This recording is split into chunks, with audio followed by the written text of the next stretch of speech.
এই বাংলাদেশের বিচারহীনতার এই প্রত্যেকটা নাম বাংলাদেশের বিচার বহির্ভূত রাজনীতির ফলাফল। বন্ধুগণ, আমরা এই যে হত্যাকাণ্ড সারা দেশে ঘটছে, আমরা দেখব যে ওই আপনার ফাহাদ হত্যাকাণ্ডের পরে যে যারা সারা দেশে ছড়িয়ে দিয়েছিল যে রাজনীতির কারণে হত্যাকাণ্ড হয়, আমরা আজকে ঢাকা বিশ্ববিদ্যালয়, আমরা আজকে জাহাঙ্গীরনগর বিশ্ববিদ্যালয়ে দেখলাম যে ওই তথাকথিত সাধারণ শিক্ষার্থীর নামে, ওই বৈষম্য বিরোধী ছাত্র আন্দোলনের সমন্বয়কের নামে কিংবা এক ছাত্রলীগের নামে, এই যে বিভিন্ন নামে আজকে যে হত্যাকাণ্ড হলো, তারা কিন্তু রাজনৈতিক ব্যানারে হত্যাকাণ্ড করে নাই।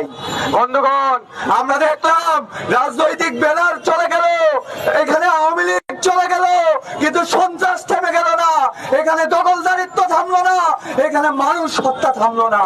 ফলে এই যে পশুর শাসন, এই যে একটা আক্রমণের শাসন, এই যে ক্ষমতার শাসন, সেই শাসনটা হলো আমাদের শত্রু। সেই শত্রুকে উপড়ে ফেলা দরকার, আমরা ভুল টার্গেট করার ব্যাপার নয়। বন্ধুগণ, আমরা আজকে যে তিনটা নামে কথা বলছি, আমরা দেখলাম ওই জাহাঙ্গীরনগর বিশ্ববিদ্যালয়ে যে সমন্বয়ক, সেই সমন্বয়কের উপস্থিতিতে এখানে গণপিটুনির ঘটনা ঘটলো। আমরা বলতে চাই এই খুনিদের অবশ্যই বিচার করতে হবে। বন্ধুগণ, আজকে যে খুনিরা আমাদের সামনে ঘুরে বেড়ায়, যে খুনিরা তার খুনের সংস্কৃতি সারা বাংলাদেশে ছড়িয়ে দেয়, আমরা বলতে চাই এই খুনের সংস্কৃতি আজকে এই 19 তারিখে এসে নয়, এটা 5 তারিখের পর থেকে ওই বৈষম্য বিরোধী ছাত্র আন্দোলনের হাত ধরে সারা বাংলাদেশে এই খুনের সংস্কৃতি ছড়িয়েছে, এই মব জাস্টিসের সংস্কৃতি ছড়িয়েছে।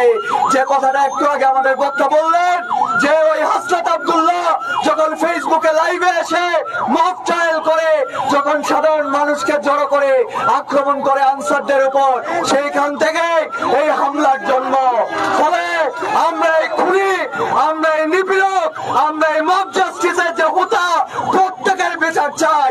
আমরা বলতে চাই যারা দালালি করে, যারা লবিং এর মধ্য দিয়ে এখানে বিসি প্রক্টর হয়েছেন, আপনারা লবিং করে বেশি দিন পার পাবেন না, আপনারা ওই বৈষম্য বিরোধীর হাত ধরে বেশি দিন পার পাবেন না।